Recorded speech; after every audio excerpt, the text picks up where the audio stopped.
Most people know that pyramids were built as grand tombs for the pharaohs, designed to ensure they had a smooth journey to the afterlife. The Great Pyramid of Giza, for instance, was constructed for the pharaoh Khufu.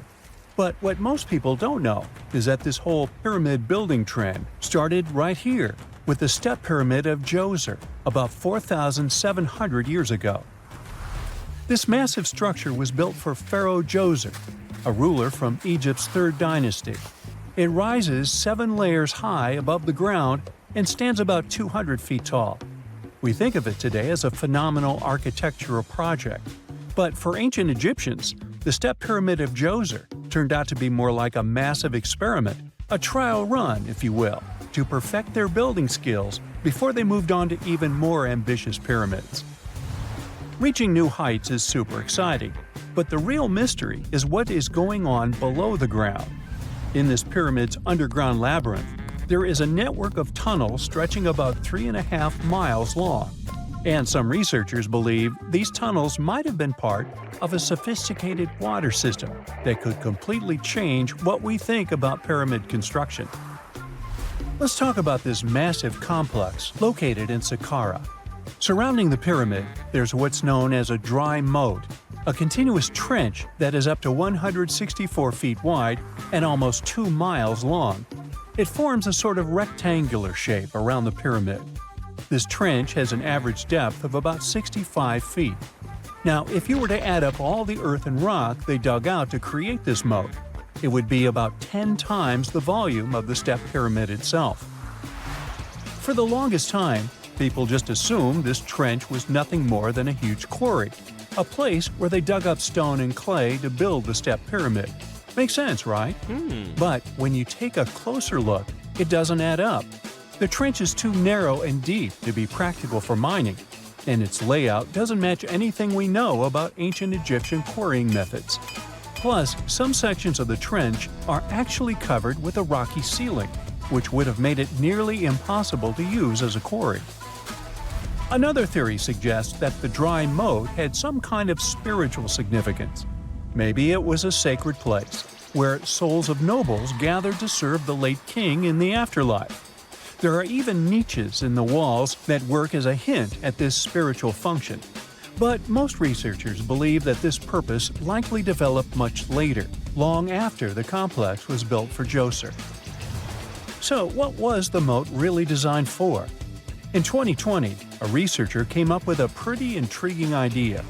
It is possible that this trench was actually designed to collect and manage water, especially after heavy rainfalls. Now, that makes sense when you consider the location. The moat sits in an area that could easily have been flooded by runoff water from nearby plains.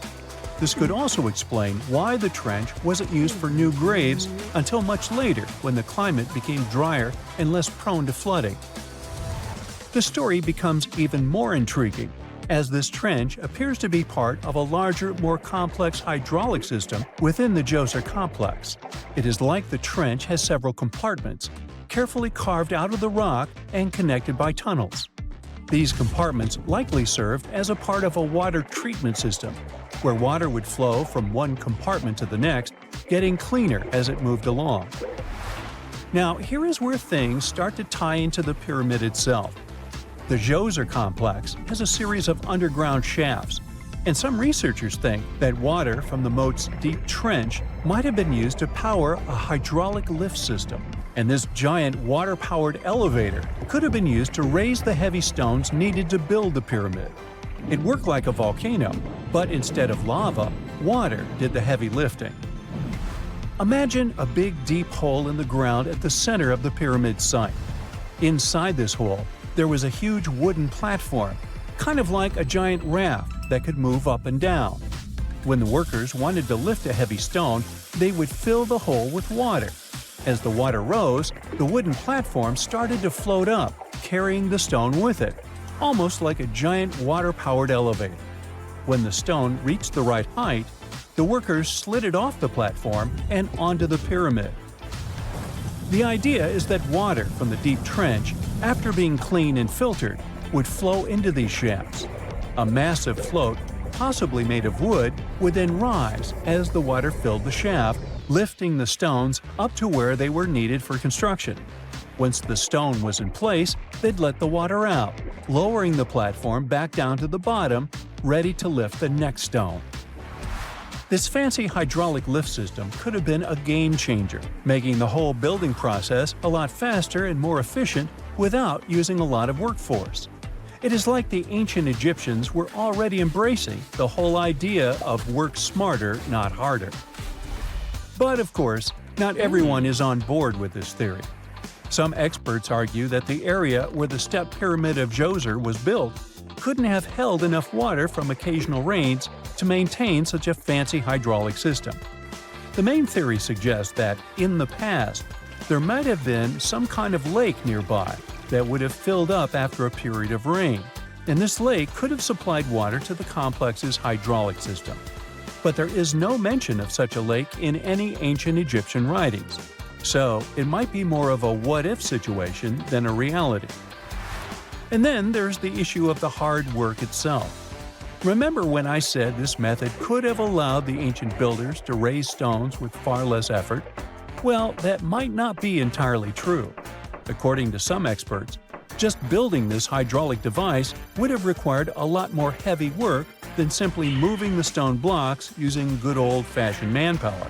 And let's not forget, the step pyramid of Djoser is like a baby pyramid compared to those that came later. The stones used for Djoser's pyramid weighed, on average, about 660 pounds each, which is nothing compared to the more than 2.5-ton blocks used later for the pyramid of Chephren. If this cool water lift theory gets completely ruled out, we still need to explain how this pyramid was built in the first place. To answer that, we need to rewind a bit and talk about the original plans. See, before Djoser's tomb became a pyramid, the idea was to construct a simple mastaba. This type of tomb was pretty common in earlier periods, a flat-roofed rectangular structure with sloping sides. But after the original mastaba was finished, they decided to expand it a bit by adding more layers on top. And then they added even more layers, until the construction reached 6 distinctive steps, each one smaller than the previous. And they probably did all this by raising those heavy stones using ramps, not a water-powered elevator. There is still so much we don't know about the step pyramid of Djoser. More research is definitely needed to fully understand how this system worked, or if it even existed at all. But the idea of using water to help build the pyramid adds a whole new layer to our understanding of ancient Egyptian engineering. It's a powerful reminder of just how clever and resourceful those builders were, using the natural landscape and the power of water to create one of the most iconic monuments in history. Listen to this. Neanderthal fiber technology. Nope, I'm not joking. The concept is real. In 2020, a team of scientists published a paper that redefined the way we saw our closest ancestors. A find in France changed archaeology forever, and it wasn't the first time something like this had happened. But let me start from the beginning. Neanderthals. For a long time, they fit the image of the typical cavemen. If you are now thinking of someone like Fred Flintstone, you wouldn't be much wrong. What was the reason behind this stereotype? When did we start believing that Neanderthals were not the brightest tools in the shed of evolution? In comes William King, a 19th century British geologist. He was the man who named the Neanderthals. Based on the bones King found, the scientist declared the species not intelligent, and this image stuck with the Neanderthals for centuries to come. But a piece of string, just 1/4 inch long, changed everything. A small, dry river valley, Abri du Maras, was the place of the great find. Archaeologists unearthed a cord fragment next to a stone tool. Such twisted fibers could have been used for everything from making clothes to fishing nets. In prehistory, this was some advanced tech, and the Neanderthals seemed to have mastered it. Scientists already knew that these early humans made tar from birch bark, and that they produced shell beads. There's even evidence of Neanderthal art. They were definitely not primitive. The string section and similar finds are changing the way we perceive our ancestors. The world of archaeology is constantly changing. Take the pyramids in Egypt, for example. Turns out, they weren't really built by an army of people who the pharaoh made work until they passed out. Herodotus, the famous Greek historian, was the man who started the confusion. He claimed, in 500 BCE, that 100,000 men took part in the construction of the Great Pyramid in Giza. He made no mention of who they were and why they were building the pyramids. That's how the myth started. Huge stone slabs pulled by humans, driven by a foreman with a whip. But Egyptologists would beg to differ. Those are the scientists who study ancient Egypt's culture. Fairly recently, they uncovered a workers' village that told a different tale. Yes, there was evidence of hard work on the workers' bones, but the construction industry is demanding even today. It took almost 6 years for 12,000 workers to complete the world's tallest building, Burj Khalifa. Back in Egypt, 3 times more workers finished the Great Pyramid in around 2 decades. An impressive feat of ancient engineering, wouldn't you agree? Superiors looked well after the Egyptians who built the pyramids. Their diet was rich in protein. They had medical care and they got paid properly. In fact, they lived better than the non-working population. And they lived with their families near the construction site. Archaeologists know all this because they unearthed bakeries and dormitories with bread jars and other goodies. Looks like the pharaohs were okay employers after all, and the job market wasn't that terrible. They also kept detailed papyrus records of the build and hieroglyphs. You and I wouldn't stand a chance of reading these letters that resemble images. Egyptologists had the same problem. For over a millennium, no one had used this type of font. And it's not like there was an English ancient Egyptian dictionary you could open and find meanings of words. But all this changed in 1822. A couple of decades before, the French found a broken slab of black granite.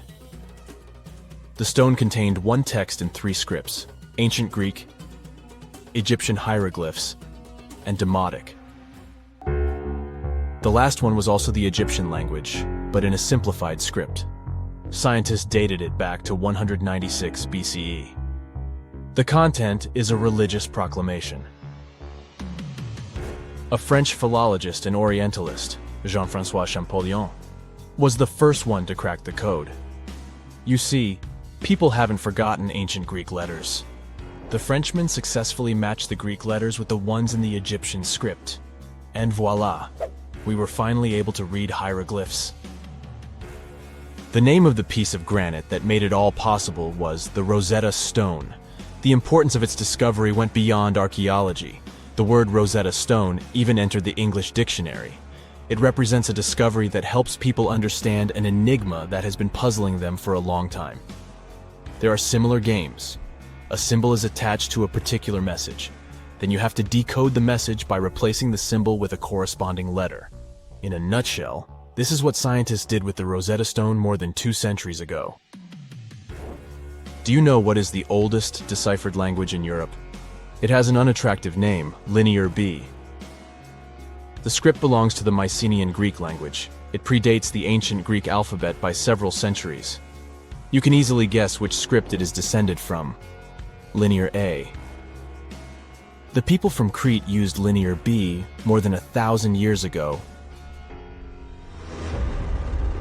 During the Late Bronze Age, the Greek civilization that used the script vanished. There was no one who could read Linear B, and more importantly, no one knew it existed in the first place. This was about to change during the first years of the 20th century. A British archaeologist by the name of Sir Arthur Evans excavated a vast palace complex at Knossos, Crete, Greece. This was the center of the Minoan culture that created the enigmatic script. The palace boasted some 1,300 rooms.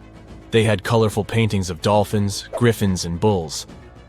All of these captivated the archaeologists' imagination. But their biggest find was at first overlooked: thousands of slabs of baked clay. The fire that brought down the palace helped preserve the tablets. It was impossible to read the slabs, though. They were written in an unknown language. The scientific community had to wait for another half a century before Michael Ventris cracked the code. He was an English architect and cryptographer. Ventris studied Greek and Latin. While attending the famous archaeologist lecture, the young man decided to solve the puzzle of Linear B once and for all. He managed to do so in 1952. One of Ventris's most amazing discoveries was that the script was an archaic form of Greek. But cryptology still hasn't solved the code of Linear A. This writing system will remain a mystery until a motivated young person like Michael Ventris comes along.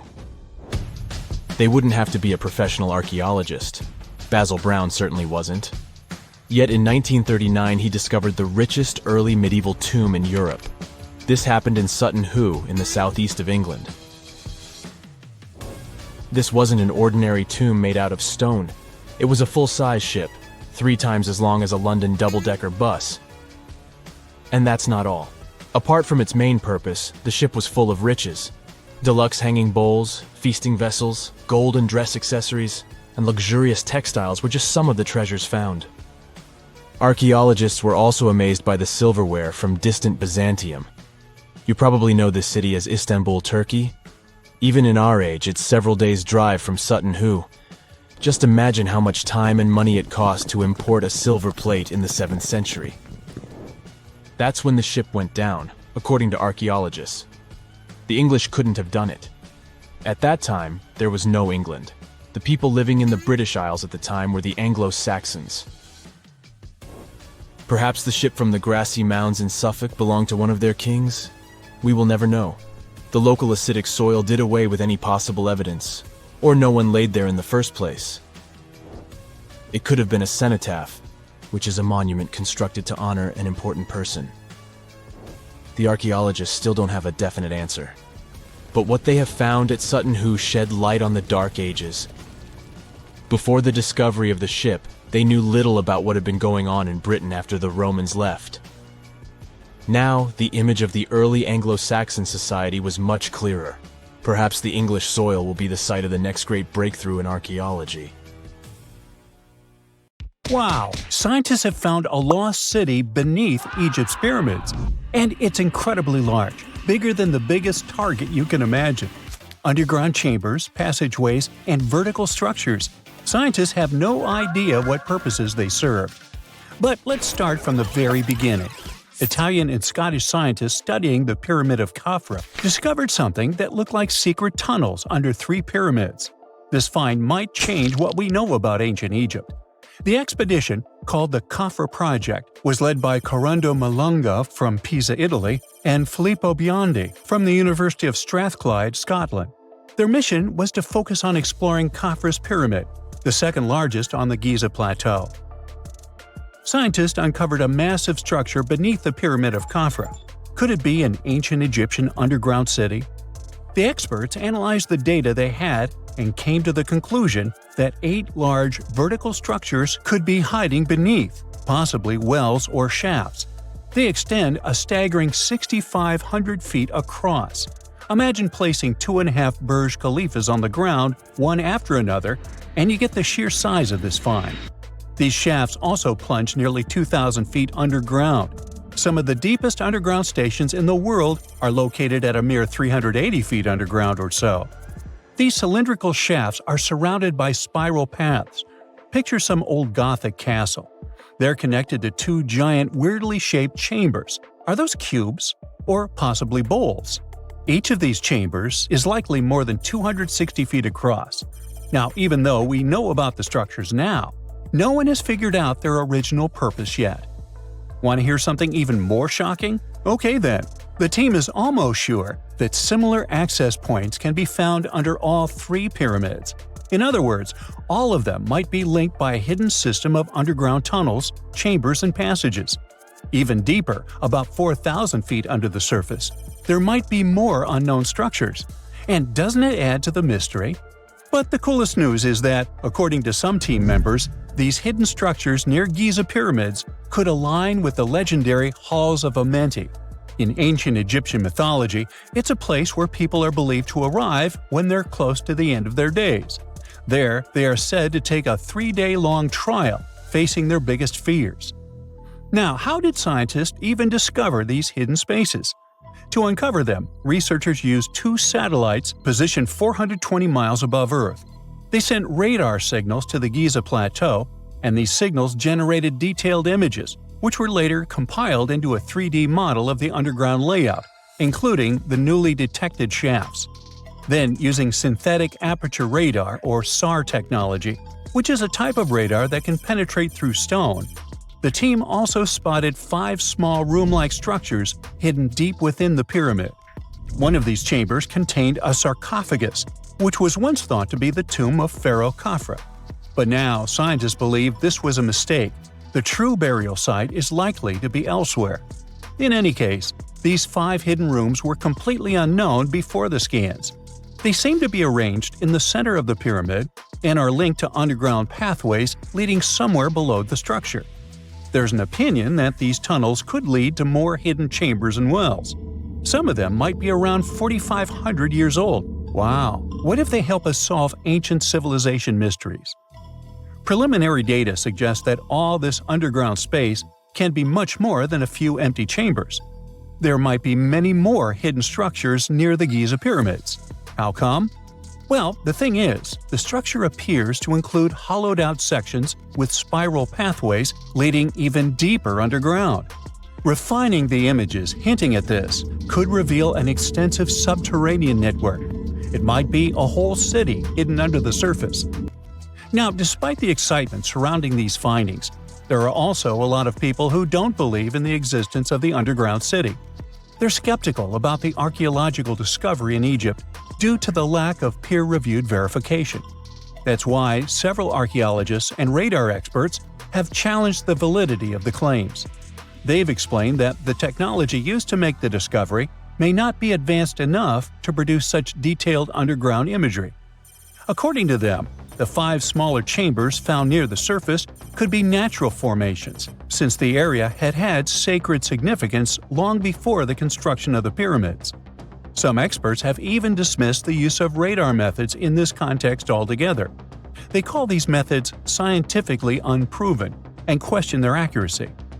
The discovery has also reignited discussions about ancient Egyptian myths and the possibility of hidden texts lying somewhere beneath the Giza pyramids. The layout of the newly detected underground chambers shares similarities with mythological accounts of the Hall of Records, a rumored chamber that could preserve early Egyptian wisdom. If confirmed, these findings could significantly reshape the understanding of Egypt's sacred topography. Plus, this lost city beneath Egypt's pyramid could become physical evidence of previously unknown underground structures. That's why the Khafre project is super eager to begin excavating to confirm their findings. But getting approval from Egyptian authorities is a challenging process. The discoveries still need to undergo peer review before they are accepted by the academic community. By the way, this recent archaeological discovery in Egypt comes on the heels of another discovery involving a weird structure beneath the Royal Giza Cemetery, which researchers believe is unnatural in origin. Archaeologists used remote sensing techniques and uncovered a mysterious L-shaped structure underground in the Western Cemetery of Giza. This area is known to house burials of royal family members and high-ranking officials. Many of the tombs in the cemetery have above-ground mastabas, rectangular stone or mud brick structures with flat roofs. But there is an area in the center of the cemetery where there are no above-ground structures. To investigate this unexplored region, the team used electrical resistive tomography and ground-penetrating radar. ERT works by sending electrical currents into the ground and measuring the resistance to detect remains. As for GPR, it sends radar into the ground and maps the structures based on the radar's return. The team found an anomaly about 6.5 feet beneath the surface. It appeared to be an L-shaped structure measuring at least 33 feet in length. The readings suggested that the structure had been backfilled with sand after its construction. This made the team hypothesize that it could be a mix of sand and gravel, or possibly an air void. This anomaly was classified as a highly resistive structure, which meant it didn't occur naturally. Motoyuki Sato, the study's lead author and professor at Tohoku University in Japan, claims that the structure is not a natural formation due to its sharp shape. Another weird thing about ancient Egyptian pyramids is that historians have long believed that they were built primarily for royals and high-status individuals who had the wealth and power to create such massive structures. However, new research from the archaeological site of Tombos in modern-day Sudan challenges this assumption. The thing is, Tombos' pyramid may have served as burial sites for low-status workers as well as elites. The hard-working members of ancient communities may have found their last resting place in some of the most visible monuments, including the pyramids. Located along the Nile River in the ancient region of Nubia, Tombos became part of Egypt after its conquest of the area around 1400 BCE. That's when Egypt established the site to strengthen its colonial control. Workers at Tombos built pyramids, but those were much more modest than the famous pyramids of Giza. The research team reanalyzed 110 human skeletons from Tombos, originally studied in 2012. In particular, they examined the entheses, the areas where tendons and ligaments attach to bones. Such an analysis can give us insights into the amount of physical labor a person performed. When someone does hard labor, their bones often develop distinct crests and ridges at these attachment points due to the stress on the tendons and ligaments. And while some skeletons showed little change in their entheses, suggesting they belonged to individuals from the upper classes, others showed more serious changes. It means they belong to lower-class workers. This finding can totally challenge our earlier understanding of pyramid burials, especially the idea that only elites were buried in the pyramids, because the pyramids themselves were designed for the elite. This recent research may prove that lower-class workers may have found their final resting place in these monumental structures too. This is not a dune set. This is a very real desert in Niger. Jado was probably built by the nomadic Sao people and is filled with ksars, which are fortified houses made of salt and clay, with giant walls and secret passages. Located deep in the desert, it was once a vital stop for trans-Saharan caravans, but is now a hotspot for smugglers and bandits. The site has been off-limits since 2002 due to its dangers. The origin of the ksars remain a mystery. No archaeological studies have been conducted, leaving many questions unanswered.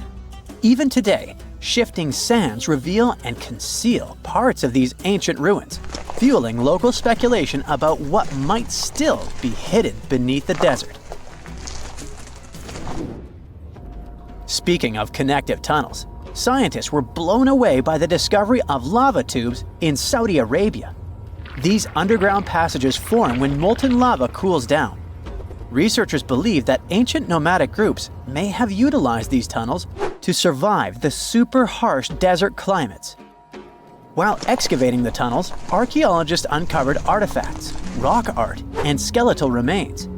The art and animal bones show that the people who used the tunnels were probably sheep and goat herders. They're still piecing together whether these groups lived in the tunnels for extended periods or just used them as temporary shelters. The Great Pyramid of Giza has been standing for thousands of years, but it's still hiding secrets. Using special scanning technology, scientists found two hidden structures under an ancient burial ground. The first is a shallow L-shaped structure, and below it is a much larger space that could be a final resting place or a chamber. The smaller structure was filled with sand on purpose, while the deeper one might be an empty chamber. Experts believe the two are connected, possibly as an entrance leading to a secret chamber. This is big news because it might give us some more insight into who built the pyramids and why. The world is full of ancient writing, but some messages refuse to give up their secrets, like the mystery of the Bash-Plemy tablet. This unusual stone, pulled from a lake in Georgia, is covered in symbols no one can read. Even with modern technology, experts are completely stumped. The tablet is about the size of a book, with 60 symbols carefully carved into its surface, but 39 of them don't match any known language. Some resemble scripts from ancient civilizations in the Middle East, India, and Egypt. but none are an exact match. To make things even trickier, part of the tablet is broken off, meaning a piece of the puzzle is missing forever. To rule out a hoax, scientists studied the tablet closely. They confirmed it's made of vesicular basalt, an extremely tough local rock. Whoever carved these symbols must have been really skilled. Based on similar archaeological finds, experts believe the tablet could date back thousands of years, possibly to the late Bronze or early Iron Age. Some symbols repeat, which could mean they're numbers. Maybe it's an inventory list, a record of battles, or even an offering to the deities. Until someone cracks the code, the Bash-Plemy tablet remains an unsolved mystery from the depths of history. Experts are still stumped with what this Minoan disc might mean. The Phaistos Disc is one of the most mysterious finds from the Minoan civilization. This 6-inch clay object, discovered in 1908, has strange spiral markings that no one has fully decoded yet. The disc has 241 symbols on both sides, showing everything from people and animals to tools and plants. Experts have come up with many theories about what the symbols mean. Some think it's an early form of Greek. Others suggest it's a prayer or a hymn. And some even believe it could be a letter from a king in Anatolia to a Greek ruler. Let's see who will be the first to figure this out. It's always a fun day at an archaeologist's office when they find something as big as a 2,000-year-old marble head. A French archaeologist mission went digging inside an old medieval house near Alexandria in Egypt and found a statue's head depicting an old, possibly ill man. This statue dates from the last Egyptian dynasty before it became part of the Roman Empire, and the site where it was found is associated with the likes of Cleopatra and Mark Antony. For archaeologists, even the smallest finds at this site means a lot. You've heard of Lucy, right? The Australopithecus that was an early ancestor for us humans. Well, scientists found some of her species' footprints somewhere in Tanzania. The so-called Laetoli footprints are over 3 million years old. The trail stretched 88 feet and has about 70 footprints, left behind when a bunch of early humans walked across some wet volcanic ash. What's cool is that these early humans were already walking on 2 feet, like us, not all hunched over like apes. The close spacing of the prints shows they probably had short legs and a shorter stride than we do today. In an ancient Egyptian temple, archaeologists uncovered a shrine unlike any other, a place dedicated to falcons and 2 mysterious deities. One deity had a falcon's head, while the other wore a crown with a sun disk and cow horns. But the most baffling discovery was an inscription that read, "It is improper to boil a head in here." At the heart of the shrine, there are 15 headless falcons carefully arranged on a pedestal, likely as offerings to the falcon-headed deity. One theory suggests the birds were boiled first, perhaps to pluck their feathers, before being placed in the shrine, following the strange rule carved into stone. Archaeologists also found a 13-inch iron harpoon nearby. Its true purpose remains unknown, although the shrine also held remains of fish, mammals, and bird eggs, suggesting that the rituals may have included feasting.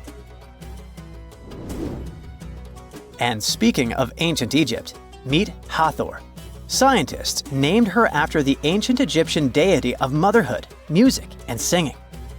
This wooden statue, housed at the Metropolitan Museum of Art, was thought to be just a beautiful artifact, until a surprising secret was uncovered. Using an X-ray machine, experts found a mechanical operating system inside it, with pulleys and axles connecting her shoulder to her left leg. When activated, the system made her hand raise and lower, an engineering marvel from over 3,000 years ago. The statue was created during Egypt's Middle Kingdom, around 1800 BCE, and is often compared to 19th century automata due to its advanced design. It's believed the statue was used in religious ceremonies, symbolizing Hathor's role in dance and music. An unexpected discovery happened in northern Kuwait, where a Kuwaiti-Polish team uncovered a mysterious 7,500-year-old statue. The statue features an elongated skull, no mouth, narrow eyes, and a flattened nose. This feature is thought to be an Ophidian figurine, named after the Greek word for snake, and it was likely made by the Ubaid culture, a civilization known for their pottery skills. While no one knows exactly what role this weird statue played, it might have been linked to rituals or symbolic practices. Some scientists think these figurines, found in homes or final resting places, were tied to important cultural beliefs. We couldn't mention unresolved mysteries of this world without speaking about these elongated skulls. In the deserts of Peru, researchers uncovered 5 ancient skeletons, 2 with unnaturally elongated skulls. While head shaping was common in many cultures, these skulls defy explanation. Local legends tell tales of the so-called gentiles, a mysterious race banished underground by the powerful deities. Some say this is what the skulls represent.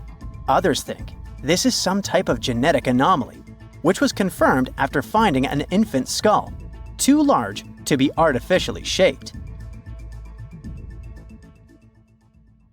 It's 1898, and you're taking part in excavations in Saqqara. This place, not far away from Cairo, is full of ancient tombs and pyramids. You're in your Indiana Jones mood and hope to find something really phenomenal to become famous. Gold, manuscripts, treasure maps, mummies of famous pharaohs. Wait, a wooden bird? You're really disappointed as it looks like a regular toy. An old one, but still. Little do you know that years later, someone would propose that your bird was actually an ancient monoplane. So the artifact, nicknamed the Saqqara Bird, is made of a sycamore tree. The birdie has a wingspan of just 7 inches and weighs around 40 grams. A perfect original souvenir from Egypt, I would say. It's over 2,000 years old and looks pretty plain, without any carvings of feathers or other intricate ornaments. It has a beak and eyes though, which makes our find look like a hawk, the emblem of the deity Horus. Its tail is rather unusual as it's squared, looks weirdly upright, and it seems like the sunken part of it was the place for a now missing piece. Humans love solving a good mystery, so there have been several attempts to explain the use of the birdie. First, quite simply, is that it was a ceremonial object. The second idea is that it was a toy for a child from some well-off family. It could have been some sort of boomerang, which was a popular concept in ancient Egypt. Then there was a theory that the bird had been used as a weather vane. But this one has been debunked as the figure doesn't have any holes or markings, except for the one made at the museum in Cairo to fix the exhibit on a stick. So there was no way to hang it in the past. Almost a century after the bird was found, Egyptologist Dr. Khalil Masiha proposed a new theory that it could have been a model of a monoplane. He believed the bird was missing a horizontal tailplane. Otherwise, it had its wings set at a right angle, similar to that of modern planes. It could have worked to generate the aerodynamic lift necessary for flights. Dr. Masiha also claimed that it was common at that time to place miniature models of technological inventions in tombs. So, did the ancient Egyptians really invent the plane in 200 BCE? That would make the Wright brothers, who are considered the inventors of aviation, really upset. They made one of their first flights only in 1903. There's just one way to know for sure, and that is to test the model. But you know, the ancient museum in Cairo would unlikely let one of their cherished exhibits fly around like a toy. That's why glider designer Martin Gregory built a similar model, this time of balsa wood, and concluded that even with the missing tailplane, the plane wasn't much of a flyer. Case solved? Not really. This didn't sound convincing enough to the History Channel, so they invited an aerodynamics expert to build another replica of the bird. He tested it in weather conditions similar to those in Egypt and was impressed with the little plane's abilities. So, if they did invent the prototype of a plane back in the times of pharaohs, it would be a good example of an oopart. That's an out-of-place artifact, an object that's way ahead of its time in terms of technology or history.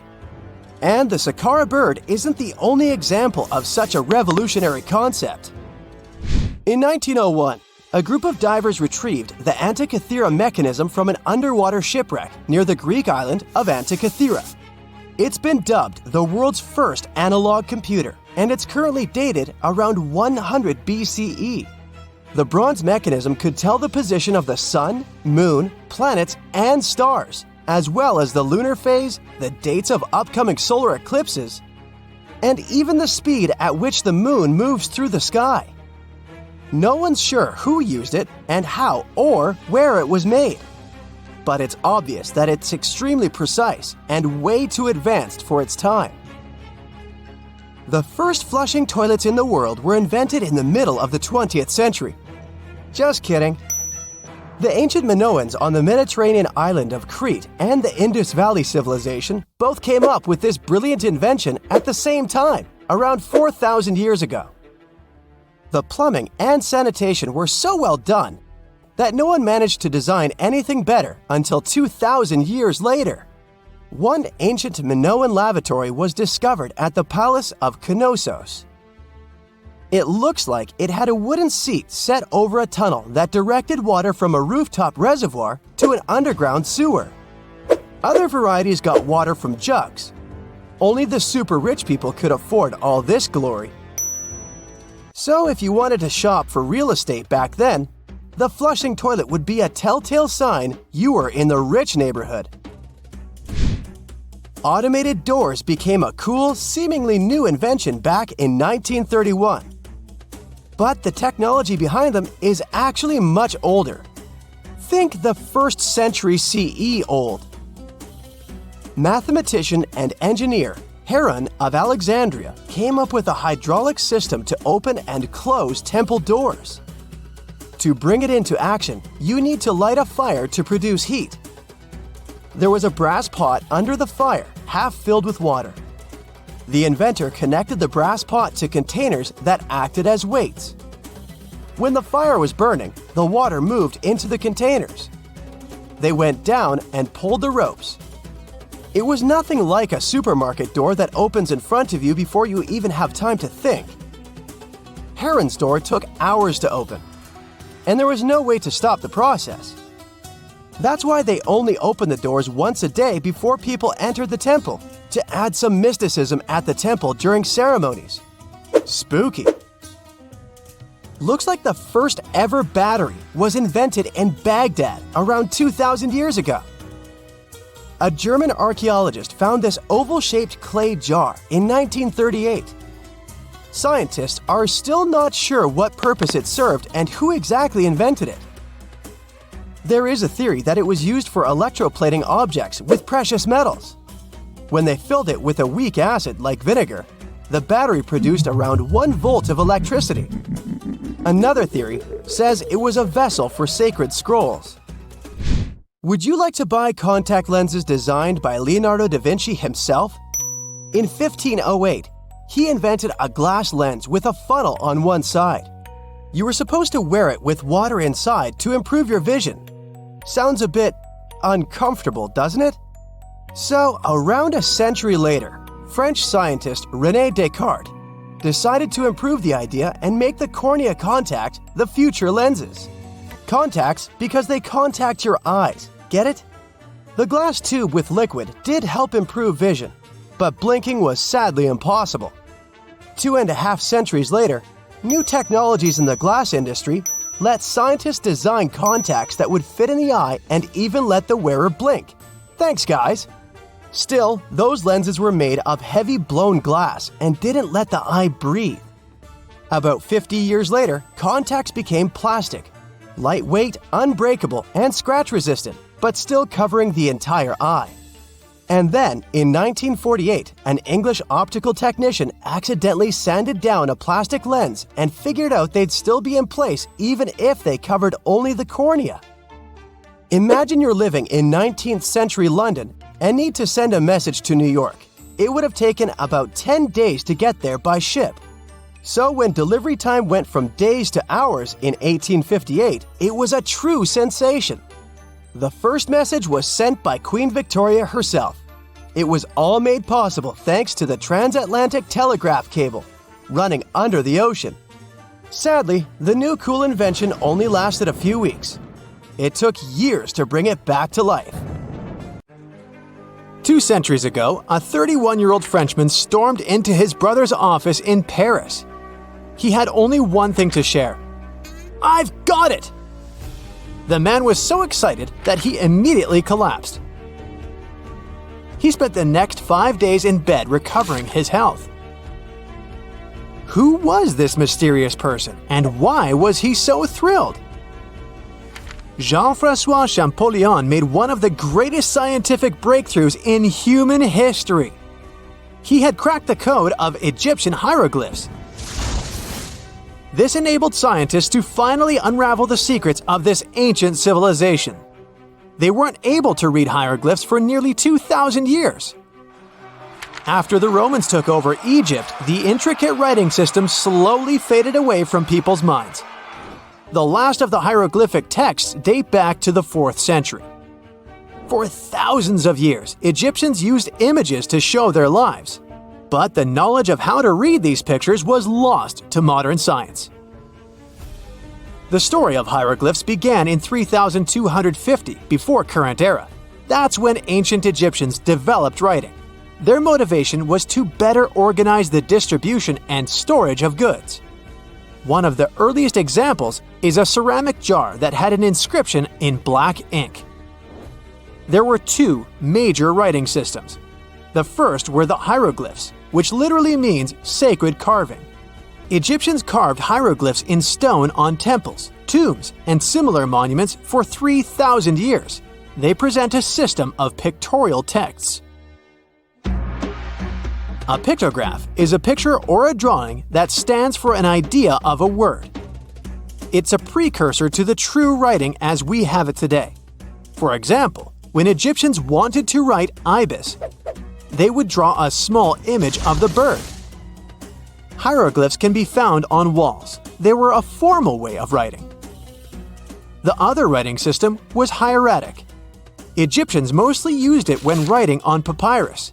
That's an early, thicker form of the paper we have today. It soon evolved into demotic. This improved version became the most common writing systems in ancient Egypt. Then, in the early 4th century BCE, Alexander the Great took control of Egypt. This was the time when the Greek Ptolemaic dynasty ruled the country. You've probably heard of the last ruler of this dynasty, Cleopatra. During her time, Egyptian Demotic and Greek were used side by side. The two started mixing, and by the year 100, a new language emerged, Coptic. It slowly replaced the ancient writing system. Only Egyptian priests used hieroglyphs for the next couple of centuries, and then their meaning was lost to history. But not forever. Arabs were the first who tried to solve the mystery of the hieroglyphs. Medieval travelers came across these strange symbols and wanted to understand their meaning. They consulted speakers of Coptic and translated text from Greek and Latin into Arabic to break the code of the hieroglyphs. During the Renaissance, Europeans also became fascinated with the legacy of ancient Egypt. Scholars from the Old Continent believed that hieroglyphs were a group of symbols as opposed to a written language. This was all about to change in 1799. A year earlier, Napoleon, the famous French ruler, arrived in Egypt. His subordinates constructed a fort that dated back to the 15th century. Rashid, or Rosetta, was a port town in the northeast of Egypt, near Alexandria. One section of the old fortification wall contained an interesting slab inside. The stone tablet was made of a granite-like rock. It was just 40 inches high and 30 inches wide. It contained 3 distinctive sections of text carved into it. The letters were in 3 scripts and 2 languages: hieroglyphs, Demotic, and Greek. It was a fragment of a larger ancient stela. These are upright stone slabs that are used to dedicate to a person or an event, but the one from Rosetta was damaged. 2/3 of the hieroglyphic text on the top was missing. The bottom Greek text lacked a cornerstone. The only fully preserved section was the writing in Demotic in the middle of the slab. It eventually ended up in the British Museum. The scientific community was intrigued, and the race was on to decipher it. Prints and casts of the slab went out all over Europe. Scholars already knew ancient Greek, so in theory, this shouldn't have been so hard. The first people who saw the Rosetta Stone thought the process would take 2 weeks. In the end, it took 2 decades. The main issue was the fact that hieroglyphs and spoken ancient Egyptian didn't have a connection anymore. Scientists didn't know what sounds the letters on the slab corresponded to. Imagine if English disappeared 1,000 years in the future. Then someone finds a tablet with the word dog. At first, they wouldn't know how to read the word or the individual letters. Even if they figured out how to pronounce the word, they wouldn't know its meaning. This is what linguists were dealing with in the case of the Rosetta Stone. The careful study of the artifact produced another find. The texts weren't direct translations of each other. They both described the same event, but in different words. It was like you saw a movie with 2 friends, and then all 3 of you wrote different reviews about it. The original text was probably in Greek, but the translators added extra words to make it sound more Egyptian. An English physician and physicist, Thomas Young, made the first great breakthrough. He knew that the name Ptolemy appeared several times in the text based on the Greek translation. This wasn't an Egyptian name, so it was impossible to represent it with a single image. The only way to spell out this Greek name was to use symbols that sound like it when produced. This is called transliteration, and we have it today as well. This is how foreign-sounding words are written down in Chinese or some Slavic languages. Young focused on sets of hieroglyphs in oval frames. These are called cartouches. He experimented a bit but finally discovered that one of them read, Ptolemy the Great. The individual hieroglyphs that made up this name corresponded to sounds needed to produce it. This is where our mysterious man from the beginning of the video enters the picture. Champollion picked up where Young left off. He knew Coptic, so the Frenchman was able to determine what many other hieroglyphs sounded like. The eureka moment was close. It came while he was studying a cartouche from a site dedicated to Ramses II. It had 4 symbols. The last 2 were the same. He determined this was the sound S. The first symbol was the sun. This is Ra or Re in Coptic. So the cartouche read Ra something SS. Can you already guess the name? Of course, it's Ramses. This breakthrough finally cracked the code. Ancient Egyptian wasn't a mishmash of cool-looking images. It was a phonetic language that Jean-François Champollion discovered in September of 1822. The stone slab is today known as the Decree of Memphis. The Egyptian Council issued it in this city in the year 196 before current era. In it, they expressed their loyalty to the pharaoh. They erected identical stelae in temples all across Egypt. The Rosetta Stone was just one copy of them, but its content is less important than the fact that Champollion's translation gave these ancient peoples their voice again. During the 1800s, European scholars didn't think that the Egyptian civilization was much older than classical Greek or Roman. Now that scientists could read hieroglyphs, a whole new chapter of human history opened. One of the most famous finds in the history of archaeology happened in 1922. That's when the British archaeologist Howard Carter discovered the tomb of Pharaoh Tutankhamun in Egypt's Valley of the Kings. The whole world admired King Tut's golden mask. But without Champollion's pioneering work, it would be impossible to know who its owner was. The young pharaoh's cartouche is phonetic. For instance, you pronounce the pictograph of a chick as the vowel U. The symbol for the key of life is an ankh, and there is a shepherd's crook in the end. It symbolizes the word ruler. The Great Pyramid was created as the final resting place of ancient Egyptian monarch Khufu. According to legend, French leader Napoleon entered the Great Pyramid and came back out looking shaken and super pale. He never revealed what he saw inside, but whatever it was is said to have affected him for the rest of his life. When Napoleon entered the pyramid, he would have walked through a super tight and ascending passageway. He'd then go through another passageway, known as the Great Chamber. This corridor would have been much taller than the previous one, and would have cobbles too. He'd then reach the King's Chamber, the centerpiece of the Great Pyramid, which was lined with huge blocks of granite. But it wouldn't have looked as grand as we might imagine. There are no hieroglyphics decorating its walls, as Egyptians only began decorating the burial chambers of pyramids much later on. The pharaohs' tombs deep inside the pyramid would have also been filled with treasures, from chunks of gold to the world's most expensive jewelry. But this would have all been looted a long time ago. The only thing that probably would have been left in there would have been a huge sarcophagus, which would have once contained the king's mummy. He'd also have to walk past the queen's chamber. This room most likely didn't hold any queens though, as pyramids were usually only built for one person. There are mysterious tunnels leading from here. To this day, no one is really sure what they're there for. And that's not the only mysterious and creepy thing Napoleon may have encountered, as stories of pharaohs leaving ancient curses on pyramids go way back. Many pyramids had warnings written on the outside, telling of horrifying things that would happen to those who entered and disturbed the peace. We might not know what exactly Napoleon found in the Great Pyramid that scared him so much, but we know for sure what was found in Tutankhamun's tomb. Tutankhamun was an ancient Egyptian pharaoh who was only 8 or 9 years old when he took to the throne. He became a cultural phenomenon when his tomb was discovered almost completely intact in 1922. His pyramid sits in the Valley of Kings in Thebes, modern Luxor, which is in Egypt.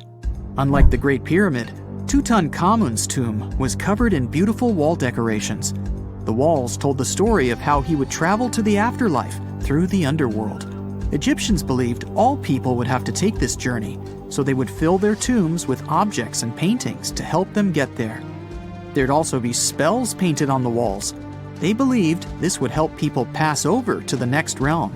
The journey would be pretty long, and for that reason, the ancient Egyptians would also fill the pyramids with food. Tutankhamun's pyramid was filled with 8 fruit baskets. They even found something called gingerbread fruit in there. The rooms were jam-packed with furniture, statues, clothes, and staffs, amongst a whole bunch of other things. You'd likely find a lot of clothes and expensive jewelry in the pyramids as well. The ancient Egyptians wanted their ancestors to travel in style to the afterlife. They put Tutankhamun in his final resting place with over 50 pieces of clothing, all of the highest quality.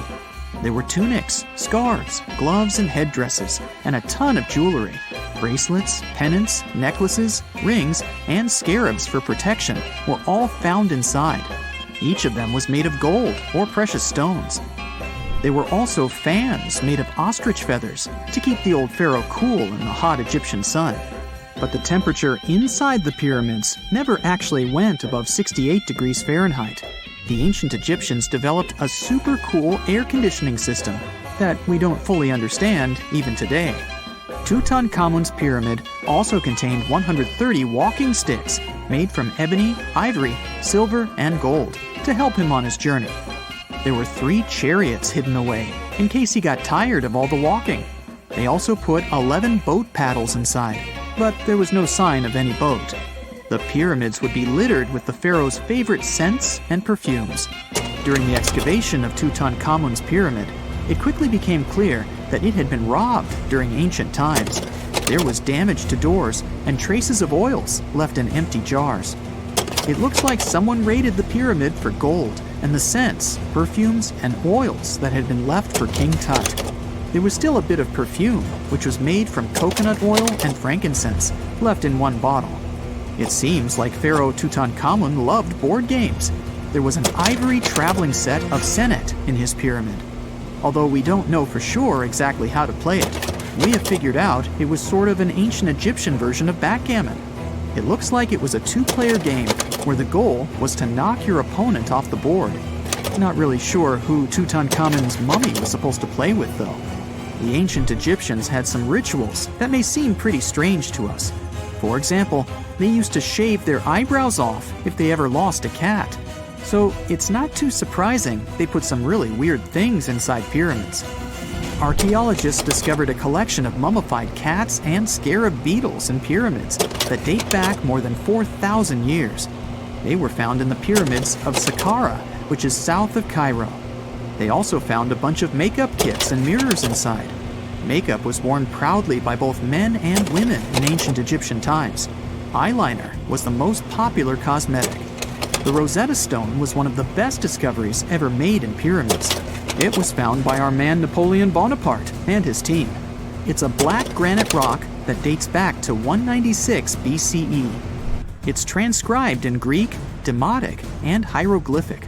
When it was translated in 1822, we got the key to understanding ancient Egyptian hieroglyphics for the very first time.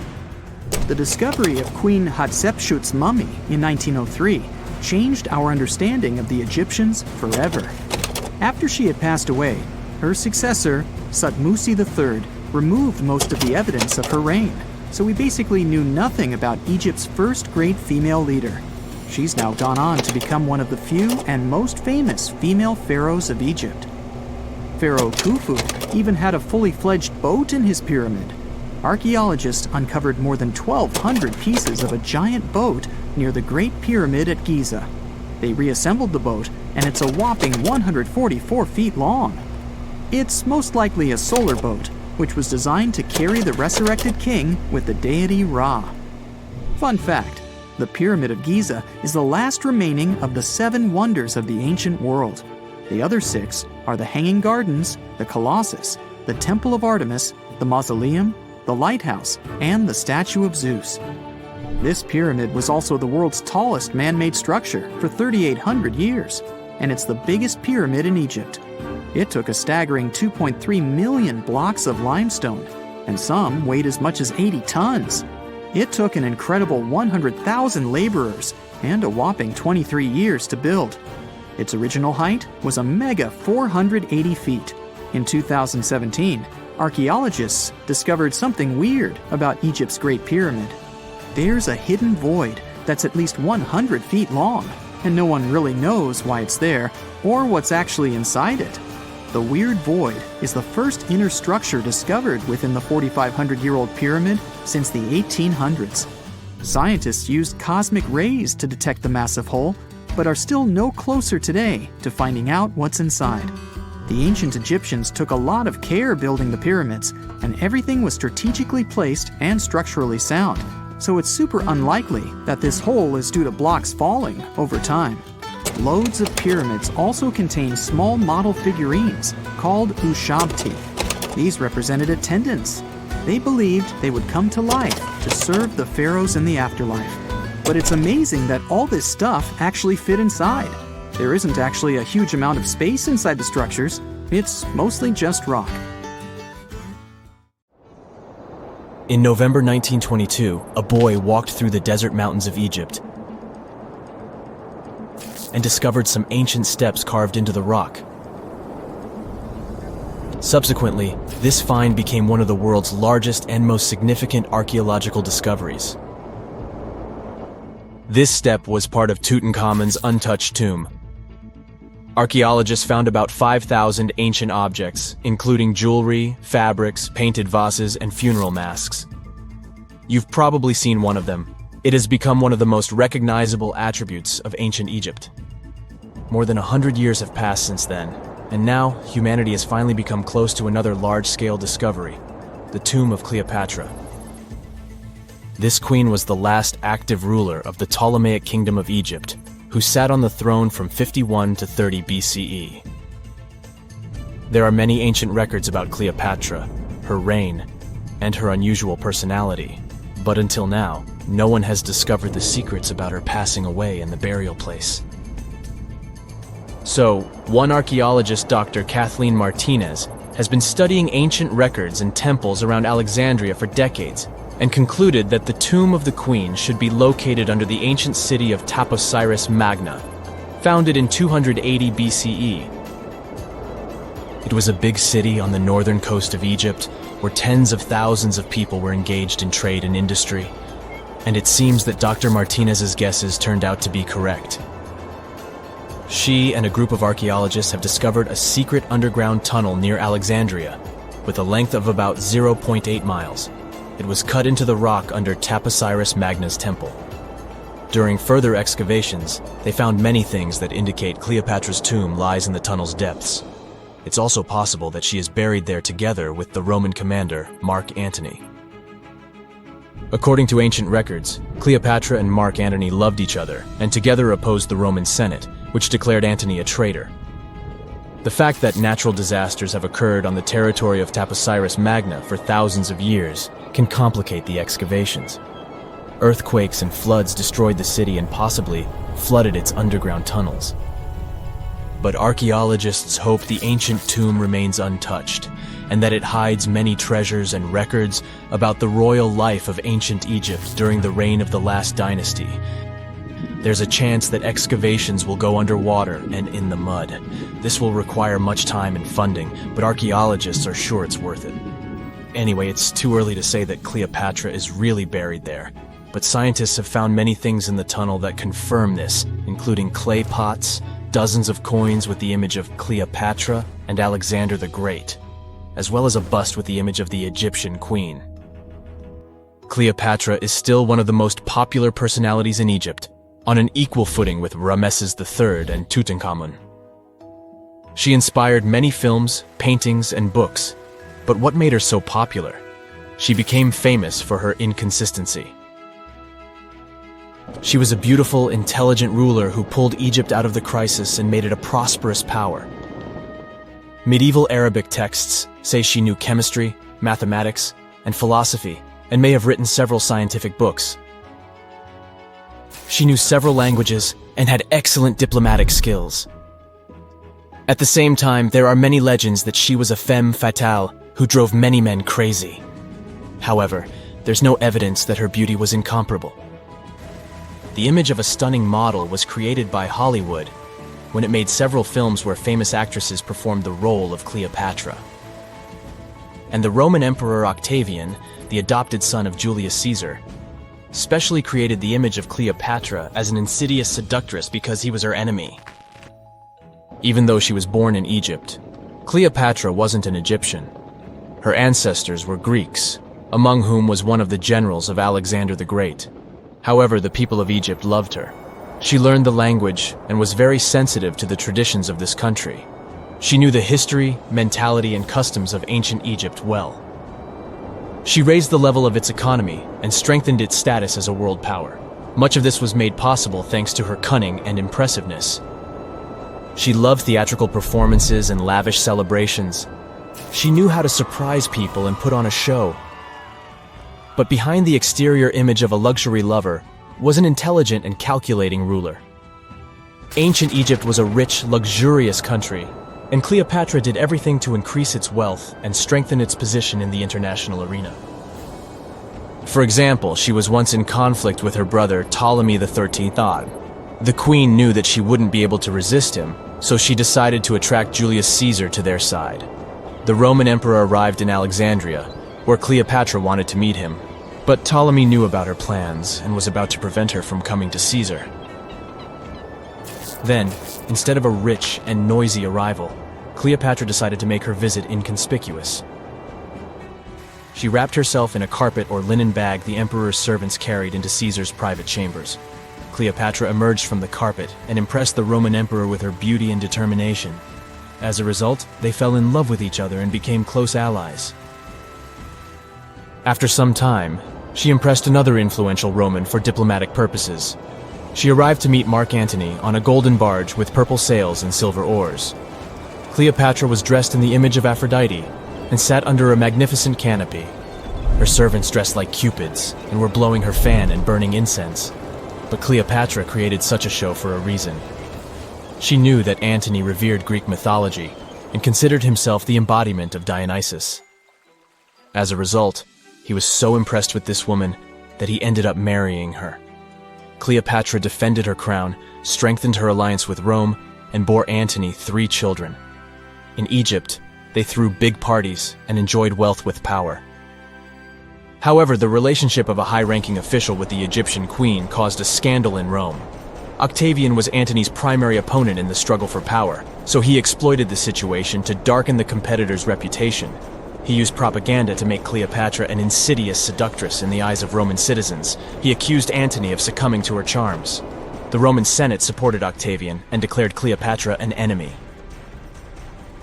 In 33 BCE, this conflict reached a high point when Antony's navy clashed with Octavian's fleet. The latter won and forced his enemy to flee to Egypt with Cleopatra. According to some records, they took refuge near Alexandria. Pursued by the Romans, they hid in one of Cleopatra's palaces and met their end. Some legends say that Cleopatra was an expert in poisons. She provoked a venomous snake, a viper or an Egyptian cobra, to bite her. Also, according to another legend, she pricked herself with a poisonous needle. There's a theory that Cleopatra always carried an ampule with poison inside her hairbrush. And when she was cornered, she soaked the needle with this poison and pricked herself. None of this can be said for sure. Scientists are still trying to find out the truth. Perhaps when they reach Cleopatra's tomb, the world will get more answers about her tragic fate. She is considered the last ruler of Egypt. After her passing, Octavian plundered her palaces and temples and returned to Rome, where he became the main emperor. He successfully ruled the country and expanded its borders. His reign ended when he turned 75. World history would have looked different if Cleopatra and Mark Antony hadn't lost that naval battle. By the way, did you know that more time has passed between Cleopatra's reign and Neil Armstrong's flight to the moon than between the reign of the Egyptian queen and the construction of the Great Pyramid of Giza? Armstrong took a step on the Earth satellite in 1969, 38 years after the birth of Cleopatra. And the construction of the pyramid took place in 2560 BCE. Imagine how long the history of ancient Egypt is. Cleopatra is closer to us in time than to the pyramids. No man shall ever find my tomb. That's what, according to rumors, Cleopatra once said. Rumor has it really wasn't about the gender. She wanted no living soul to disturb her, and I think she meant that no human would ever discover the location of her grave. But, surprisingly, it was indeed a woman who was closer than anyone before to finally discovering the Queen's resting place. Meet Kathleen Martinez Berry, a criminal lawyer turned archaeologist. She got so intrigued with Cleopatra's story that she packed her bags and went to Egypt with no official support and even no permission from the authorities. All she had was pure determination to find the Queen's tomb. Now, you could say Kathleen had always been ahead of the game. She skipped grades in school, mastered piano, chess, swimming, and martial arts, and grew up listening to top intellectuals debating in her home. And she even got her law degree at just 19, and archaeology was her side passion. She had never actually been to Egypt, never dug up a single artifact. But her fascination with Cleopatra went all the way back to an argument with her father in 1990. That day, she walked into his library looking for a copy of Antony and Cleopatra by Shakespeare. Her dad, Fausto Martinez, a professor and legal expert, casually called Cleopatra a seductress. Kathleen wasn't having it. She fired back, arguing that history had been totally unfair to Cleopatra. The Romans, she said, wanted to destroy her reputation, and for centuries, people had just believed their version of the story. The debate went on for hours, and in the end, her father admitted maybe he had judged Cleopatra too harshly. That conversation changed everything for Kathleen. From that day on, she read every ancient text she could find, especially Plutarch's account of Cleopatra and Mark Antony. The more she learned, the more convinced she became that Cleopatra wasn't just some queen who fell for the wrong guy. She was a genius, playing a dangerous political game to keep Egypt independent. And the more she read, the more she started thinking, what if everyone had been looking for Cleopatra's tomb in the wrong place? That thought stuck with her. When she was caring for her second child, she earned a master's in archaeology. Multitasking. That reignited an obsession that would take over her life, uncovering the truth about Cleopatra. Even though most experts believe that Cleopatra's tomb, along with the final resting place of 13 other Ptolemaic rulers, lies somewhere beneath modern-day Alexandria, Dr. Martinez has a different idea.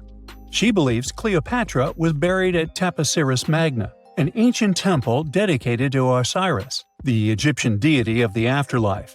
But she still needed an ancient foundation plate. These plates, about the size of a smartphone, were placed beneath important temple structures and often contained inscriptions explaining when and why the temple was built.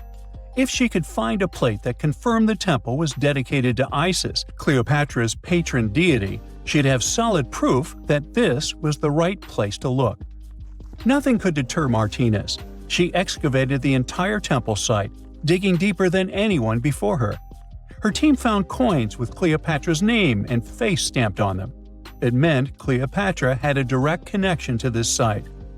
Then, they uncovered something even more interesting: a tunnel used to bring water to people, leading straight from the temple into the Mediterranean Sea. So, if parts of the temple had already sunken into the water, could Cleopatra's tomb be down there too? Martinez needed proof to convince Egyptian authorities to let her search underwater. And, against all odds, she found the missing foundation plate. On it, the pharaoh offered a large area of Nubia to deity Isis. That was it, the confirmation she needed. The temple was indeed dedicated to Isis, proving her theory wasn't just speculation. If one temple was on land, Martinez suspected the second temple, possibly Cleopatra's tomb, had collapsed into the sea. She needed help from experts in underwater archaeology, so she reached out to Robert Ballard, the guy who discovered the Titanic. With support from the Egyptian authorities, she and her team began exploring the waters off the coast of Alexandria. And what they found was mind-blowing. Underwater, they discovered massive stone structures, some standing 6 to 10 feet tall, right where the coastline would have been thousands of years ago. They also found basalt blocks, the same material used in the statues from the first temple. That meant one thing: those weren't just random rocks. They were the remains of a lost city, buried beneath the sea for centuries. Now, we can only wait and see whether Martinez and her team will be able to unravel one of the greatest mysteries of the past left by the outstanding woman that was Cleopatra. Here's some backstory. After her father, Ptolemy VII, passed away, Egypt's throne went to both Ptolemy VIII and Cleopatra, or so it seemed. Cleopatra, just 18 at the time, allegedly married her 10-year-old brother. Yeah, ancient royalty had some different customs, though there's no solid proof of that. But sibling love didn't last long. Young Ptolemy decided he wanted all the power for himself and tried to push Cleopatra out.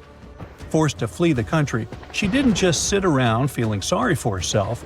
She raised an army, ready to march back and take what was hers. That's how, at 21, she was already in the Sinai Desert, leading an army and planning her return to the throne. Now, by that time, Cleopatra had already been locked in a powerful political, and not only political, alliance with Julius Caesar.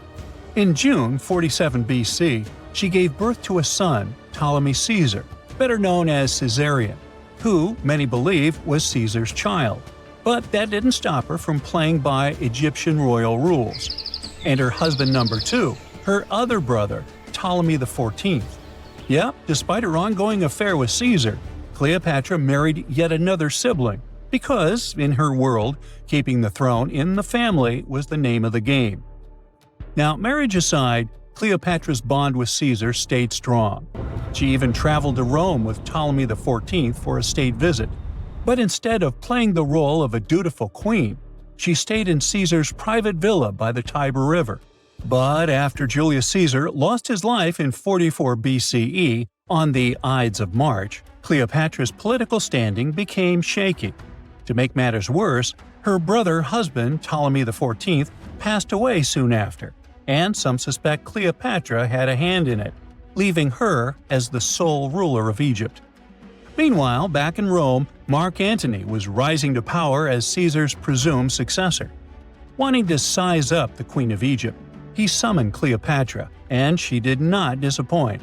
Sailing into town on a lavish barge dressed as a deity, Cleopatra made quite an entrance. Antony was instantly mesmerized, so much so that he left his third wife back in Rome and followed Cleopatra to Alexandria, where their relationship turned into a full-blown royal affair. The two had 3 children together. Together, they waged war against Caesar's adopted son, Octavian, in a battle for control of the Roman Empire.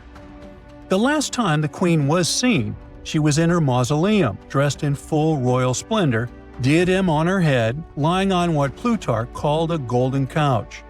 When Antony and Cleopatra lost at Actium, Octavian's forces marched into Alexandria. Cleopatra apparently knew the end was near, so she locked herself inside her mausoleum, surrounded by gold, silver, pearls, and priceless art. Those were the treasures she threatened to burn rather than let the Romans take them. Antony, meanwhile, wasn't going to let the Romans capture him alive. He wounded himself with his own sword, but before he passed away, he was carried to Cleopatra's side. She held him as he took his last breath in her arms. A little over a week later, Cleopatra made her own choice. Rather than face humiliation as Octavia's prisoner, she ended her life. Legend says it was the bite of a deadly asp, though history isn't quite clear on that. At the time, Cleopatra was only 39.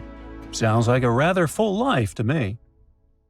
The ancient city of Taposiris Magna is hidden on the northern coast of Egypt. These days it has very little of its former glory, but what lies beneath it may hold the secret to uncovering a famous mystery, that of Cleopatra, the most memorable Egyptian queen in history. The recently discovered tunnel is also known as a geometric miracle for its time. Excavations have uncovered a 43-foot-long structure below the ground, which is partially submerged in water. Its shape and construction technique are similar to that of the Eupalinos Tunnel, another amazing ancient discovery. This one is located in Greece and was built by excavating simultaneously from 2 points, aiming to have them meet in the middle. The use of math and geometry to make this construction was astonishingly precise for those days, more so since it was built near a mountain.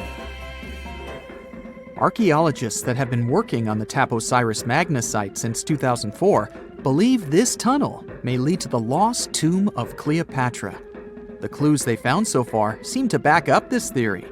For starters, the city and its temple were built by one of Cleopatra's ancestors, Ptolemy II. All the architecture seems to indicate it was dedicated to the ancient spirit Osiris and his queen Isis.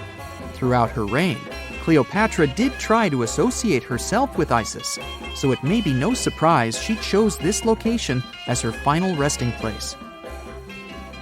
Scientists have yet to pinpoint Cleopatra's tomb, but research continues with the help of modern technology. To study this location better, archaeologists have even used a special device called ground-penetrating radar. This tool allows us to analyze what lies beneath the ground without being intrusive. Since this tunnel is so old, research needs to be done very delicately. Seeing pictures of what's underground before you start digging is incredibly useful and has been done here since 2011. Finally discovering Cleopatra's tomb may help us piece together her story, especially what might have happened during the last portion of her life, which is still surrounded by mystery. We still don't know the exact cause of her passing. Some believe she may have let herself be bitten by a poisonous Egyptian cobra. Others have suggested that she was well accustomed to toxic substances, even hiding some in her hairbrush in case she ever needed it. But that's not to say she chose to use it on herself. we do have a lot of other interesting information on Cleopatra that's equally as impressive, like the fact that she had a stylist. Most of the images you've seen depicting this famous queen show her wearing black eyeliner. This look was put together by Iras, a woman known to have been her personal beautician. She traced the long line from her eyes to her temples, a makeup technique still used today to enhance the eyes. Iras was an important figure throughout Cleopatra's life, known also as her confidant and close friend. There are even theories that suggest Iras was there by her side when she passed away. Despite her well-thought-out looks, Cleopatra wasn't as pretty as she's described. Or at least, that's what recent research has pointed out. Sure, if we look at movies and modern imagery, she's depicted as this incredibly beautiful woman with symmetrical and delicate features. However, if we look at coins showcasing her image from back in the day, her looks are rather average. Her image on the coins might have been adjusted, too, to make the queen look stronger in the eyes of her people. So there is no trusted source available to confirm her image, but her description in most pieces of ancient literature speaks of her other qualities, like her voice and personality, not of her beauty. Cleopatra might have been the most famous Egyptian queen to this day, but she wasn't the first choice. She did have an older sister, Berenice, that was initially supposed to take the throne. Berenice passed away before she could do that, so Cleopatra took on the role and began investing in her education. She traveled throughout the country quite frequently, so she could become accustomed to her people and their needs. She was only 18 when the responsibilities were passed down to her, and immediately gained popularity because of her intelligence and education. Her taste in literature was quite good too. She was known to be a fan of Homer, the famed Greek philosopher and poet. Cleopatra loved to write as much as she loved to read. There are even claims that she wrote a book on medicine and cosmetics, but we have no evidence to this day that such work ever existed.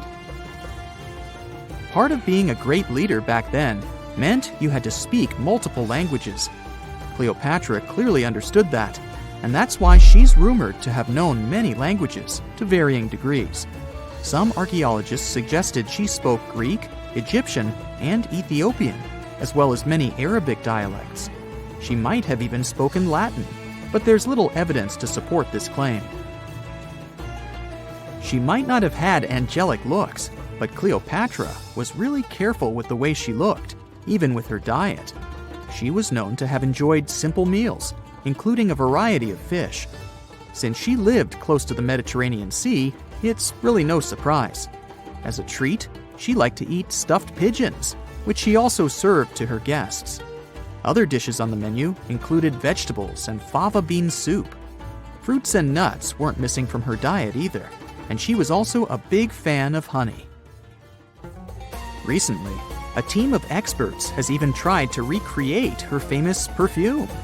Think of it like the ancient equivalent of Chanel No. 5. Cleopatra was known to be a fan of luxurious scents, which she believed could even influence how people treated her when they met. The basis of this scent is myrrh, a resin gathered from a local tree. Other ingredients added to the mixture were also found back in the day, like cardamom, olive oil, and cinnamon. The results may not be quite as delicate as the perfumes we know and use today. Its consistency was way thicker, and the scent lasted way longer. When she was at the height of her power, Cleopatra might have been the richest person in the world. Back in the day, she ruled over a territory that stretched across the Mediterranean, from modern-day Libya in the west through Egypt to Syria in the east. This is the largest territory ever ruled over by a woman. In today's currency, her worth might have been somewhere around $95 billion. The calendars we use today may have been introduced by Cleopatra herself. She presented the idea of leap years and leap days to Caesar, the Roman emperor she was known to have been close with. Taking her advice, Caesar made these adjustments part of the official Roman calendar. The ancient Egyptians already knew the year was longer than precisely 365 days. They discovered this by studying the brightest star in the sky, called Sirius, and concluded that a year is actually 365 1/4 days long. It was Elizabeth Taylor that famously introduced Cleopatra to pop culture when she played her in the 1963 film bearing the same name. Up until that point, it was the most expensive film ever made. It was originally supposed to cost somewhere around $2 million, but ended up costing a mind-boggling $44 million. That's mostly because of script and production issues. To make this iconic movie, producers created 79 sets from scratch, as well as over 26,000 costumes for the cast. Elizabeth Taylor's Cleopatra costumes alone cost somewhere around $200,000. Thankfully for the producers, the movie made headlines and was well received by critics, making it a box office success. A lot of people associate Cleopatra with another famous Egyptian ruler, King Tutankhamun, nicknamed King Tut. Surprisingly, apart from both of them being Egyptian pharaohs, they have nothing else in common. For starters, King Tut lived around 1,300 years before Cleopatra did, and there is also no connection regarding their ancestry. Cleopatra had Macedonian Greek roots, while King Tut was a native Egyptian. Egyptian archaeologists made an extraordinary discovery near Cairo just recently. Drumroll, please.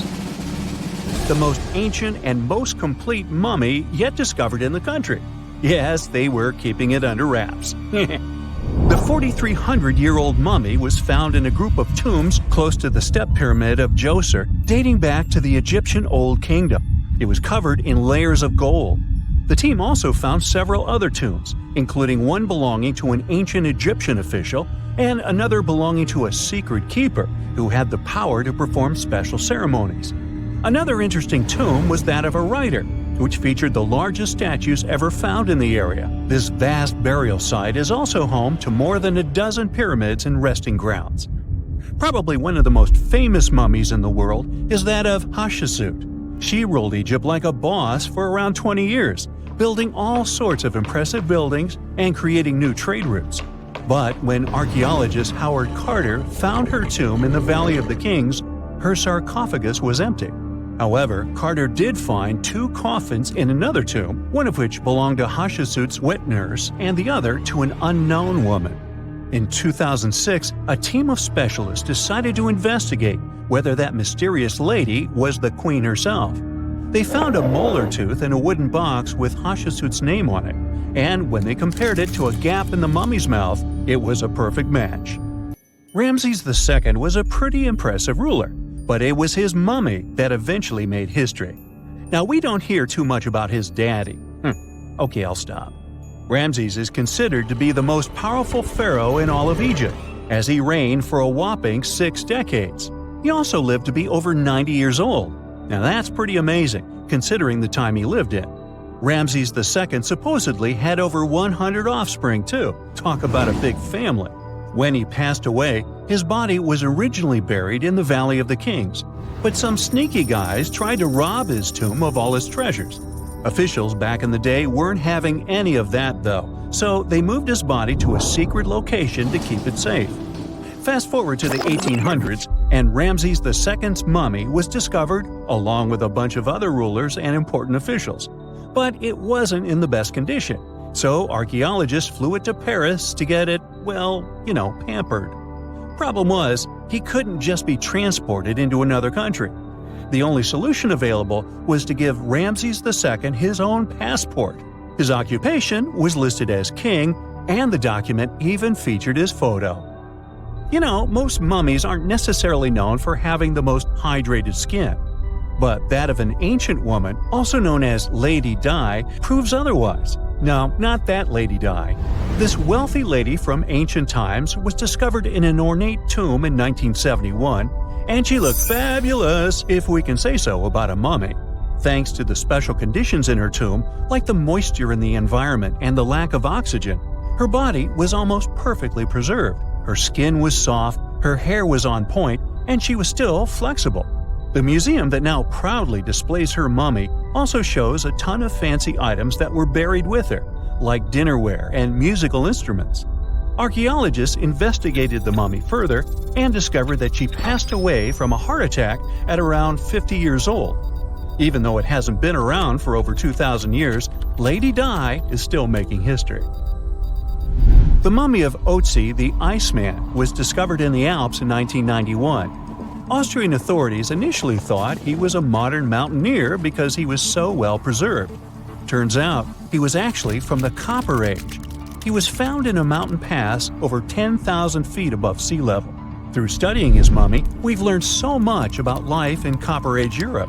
For example, we know that he was a native of Central Europe and enjoyed eating meat. He also suffered from arthritis, narrowing arteries, and intestinal problems.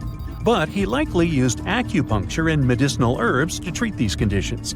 And apparently, he was pretty handy with tools. He sharpened them just days before his untimely demise.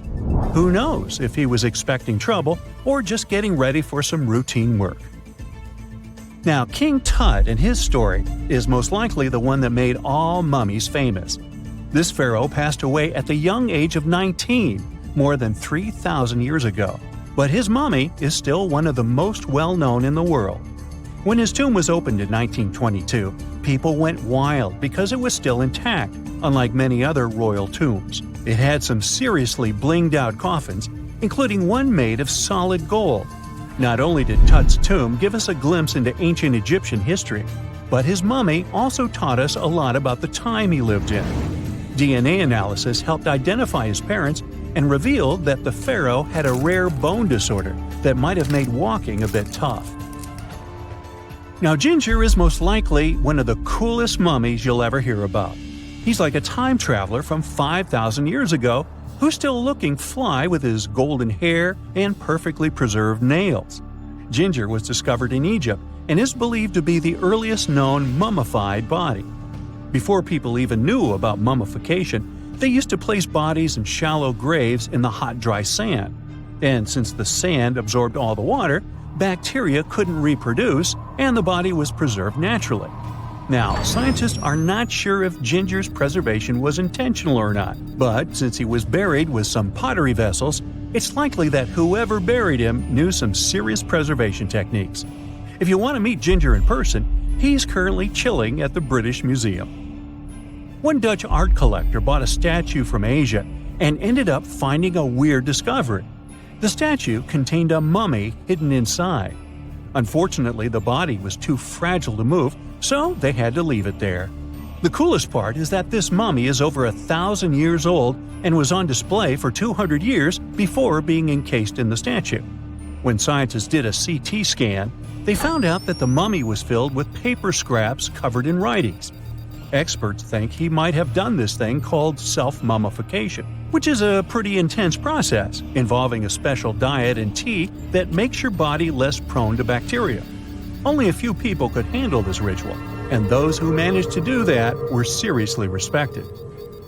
No other Egyptian queen has baffled scientists and historians like the stunning Nefertiti. Based on her statues, she was known for her slender neck, wide eyes, and high cheekbones. Her name translates to "the beautiful woman has come." Talk about living up to your name, huh? Even though she wasn't a pharaoh herself, Nefertiti still managed to leave a lasting impression. Written records suggest that, as a wife and queen, she held an incredibly influential role. Because of her power, she was indeed admired, but she also managed to make quite a lot of enemies throughout her life.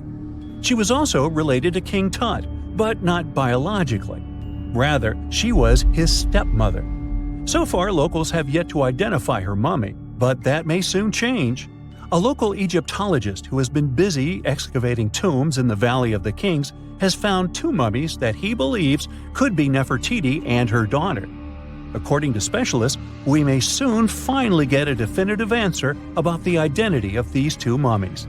And if one of them does turn out to be Nefertiti, we could be in for a real treat.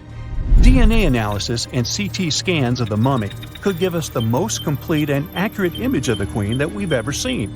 It's crazy to think that we've only scratched the surface of what lies beneath modern-day Egypt. Nefertiti ruled during a time of great power and prosperity in Egypt, but unfortunately passed away in a period of social turmoil. leading to her gravesite being lost. Now, where's my mummy? There are countless doors all over the world that haven't been opened for decades, and even centuries. The question is why? It seems that nowadays you can open any door you want. The truth is that some doors were sealed for a grave reason. And so far, nobody has found out what treasures and mysteries they hide. Here are 4 doors that keep their secrets all too well. The Taj Mahal. First up, we've got the Taj Mahal in India, one of the most romantic places in the world. Shah Jahan commissioned it in 1631 and dedicated it to his 3rd wife, who he loved like crazy. They were married for 19 years and had a whopping 14 kids together. But unfortunately, she passed away while giving birth to their last baby. Shah Jahan was heartbroken and decided to build an epic tomb to remember her by. The construction took a whopping 20 years to finish. The building has quite an interesting layout. The design is super unusual with these 4 massive 130-foot tall minarets that stand on the corners of a huge platform. They're not just there for looks. Back in the 17th century, architects were having some serious issues with buildings collapsing under their own weight. So, the chief architect of the Taj Mahal made sure to place those minarets as far away from the tomb as possible. And he even tilted them in a way so that if they did fall, they wouldn't wreck the rest of the Taj Mahal. Talk about planning ahead. The Taj Mahal is hiding some crazy secrets. There are sealed rooms all over the place that nobody is allowed to enter. And if you check out photos of the building from the riverside, you can spot 2 basements. But guess what? They're sealed up too. Nobody knows what's inside or why they've been locked up since the time of Shah Jahan.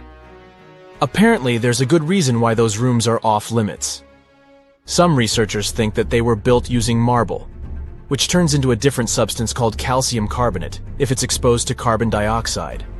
And when that happens, little bits of marble start chipping off like crazy.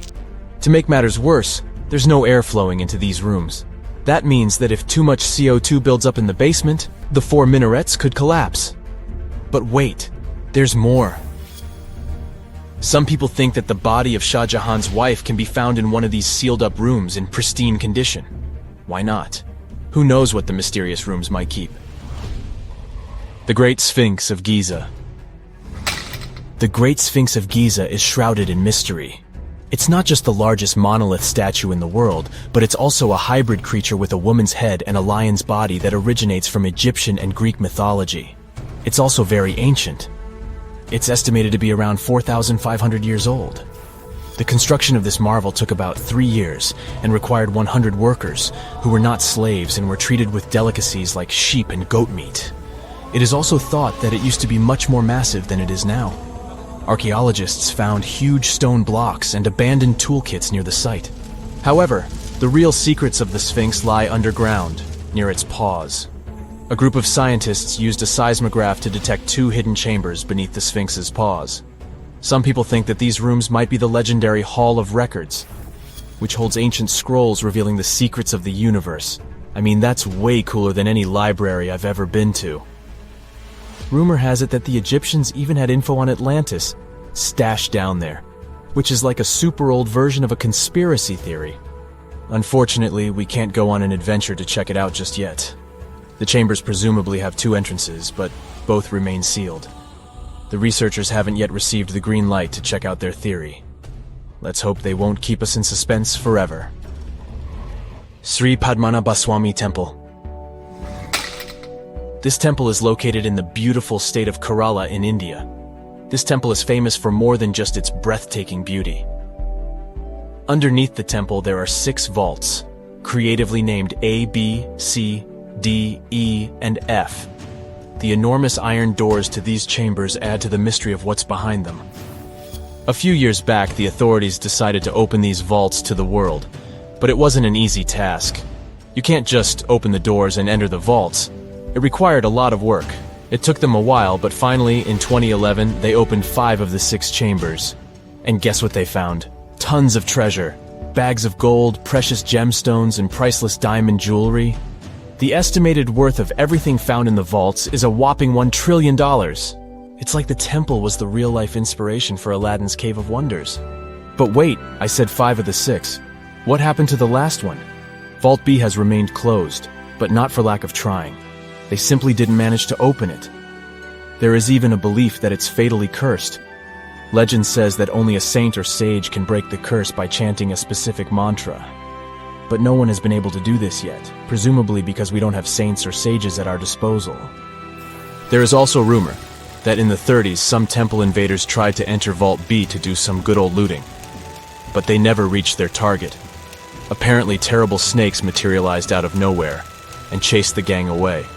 But of course, this is just an urban legend, and there is not proof of that.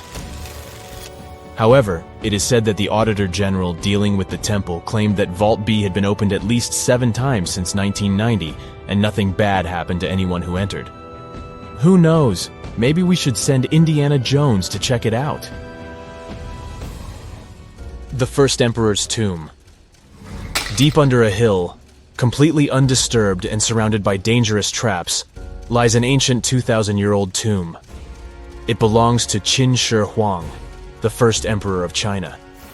He was born in the Qin state and became king when he was just a boy. But when he grew up and gained full power, he united the warring states ancient China was divided into by conquering them. After that, he created the Qin dynasty. When he died in 210 BCE, they buried him deep underground in a massive tomb. And when I say massive, I mean massive!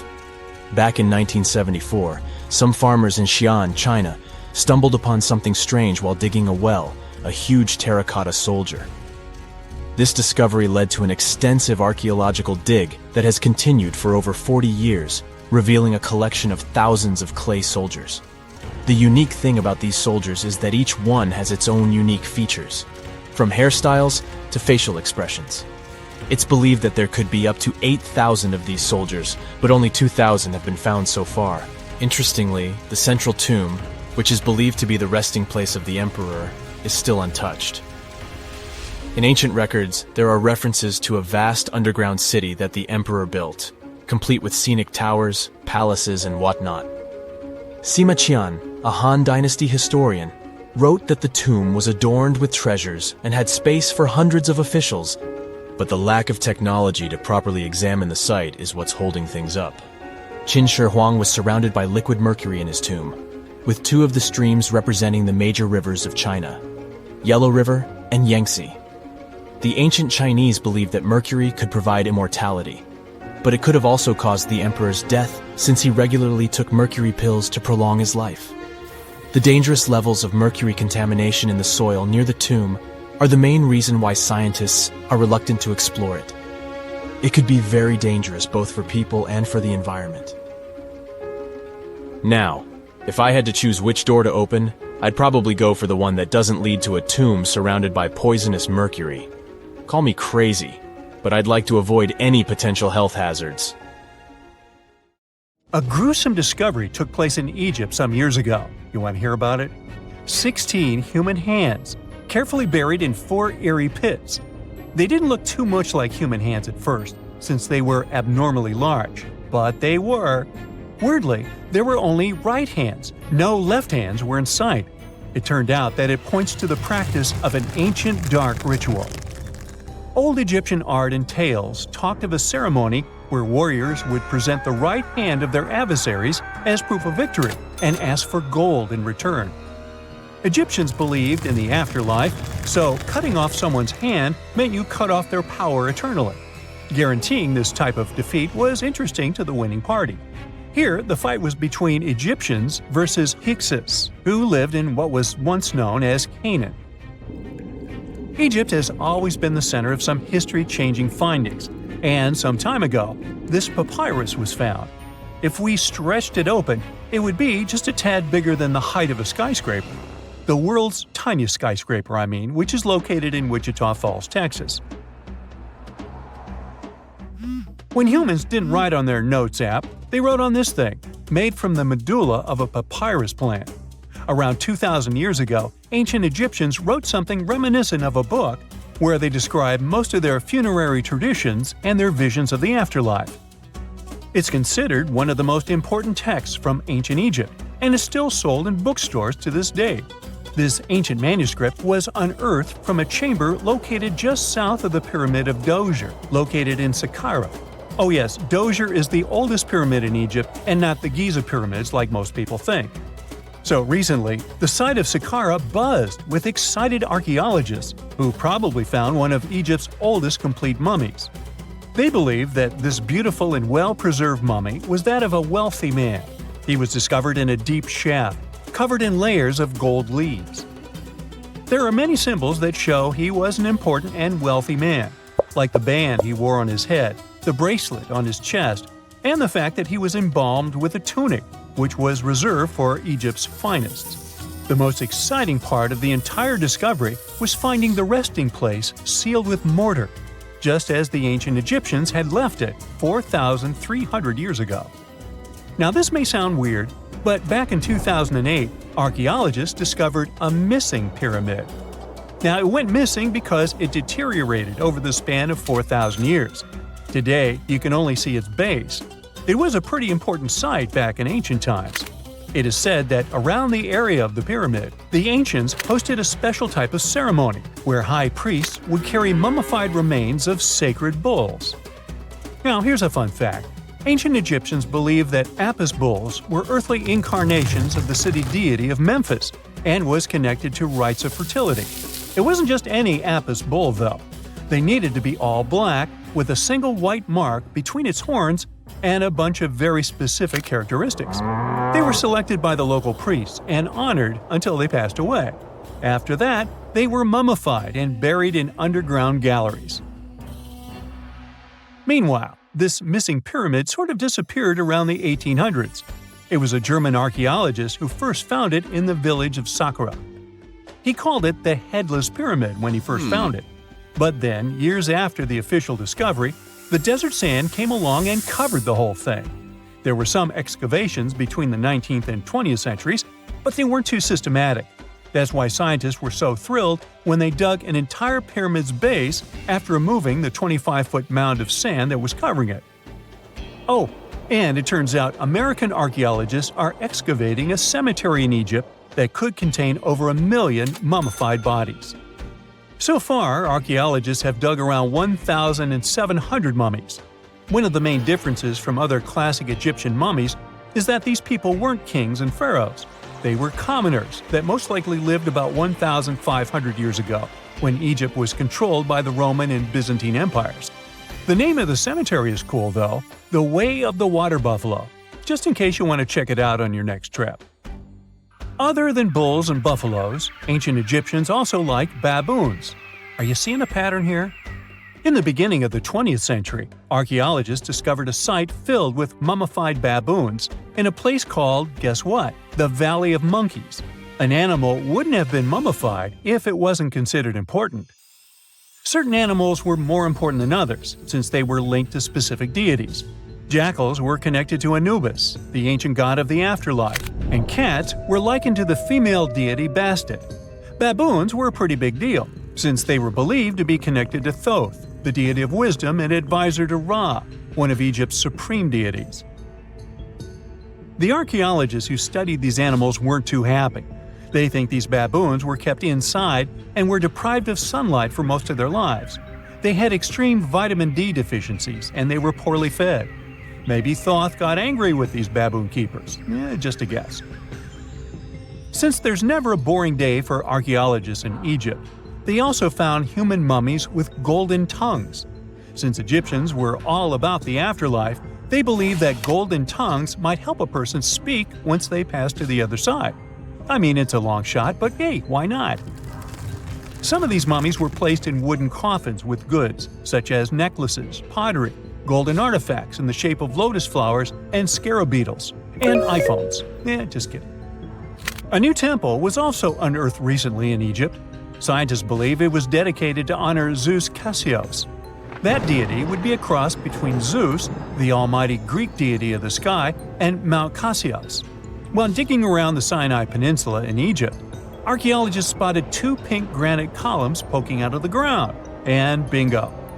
They believe these columns represented the temple's front gate and collapsed during an earthquake many years ago. And speaking of deities, there weren't only super serious deities. Recently, scientists unearthed a golden ring in a city south of Cairo. No, Frodo, it's not magical. It was a normal gold ring, but it had the depiction of the deity of fun, officially named Bes.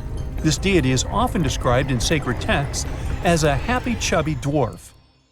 Today, many tattoos we get are sorta deprived of any sense and are made of aesthetic purposes only. In ancient Egypt, though, women would get tattoos as a token of protection for childbirth. That's what scientists think, at least. Around the Nile region, scientists found some mummies that had well-preserved tattoos, which is a rarity since the skin deteriorates so easily. 2 of these women tattooed their lower backs, and the drawings were simple. They were mostly pictures, including that same chubby dwarf we just talked about, Bes. He also had a side hustle as the protector of women during childbirth. Now, would you believe me if I told you ancient Egyptians invented robots? No? Well, that's because that's not entirely true. Sure, they were astronomers, mathematicians, and engineers, and somehow they also squeezed an eccentric invention into that package – an automated deity some scientists called Hathor. This wooden statue had been in the Metropolitan Museum of Art for years before someone noticed its secret. With the help of an X-ray machine, specialists discovered a mechanical operating system inside it. The pulley-like axis goes from the statue's shoulder to her left leg.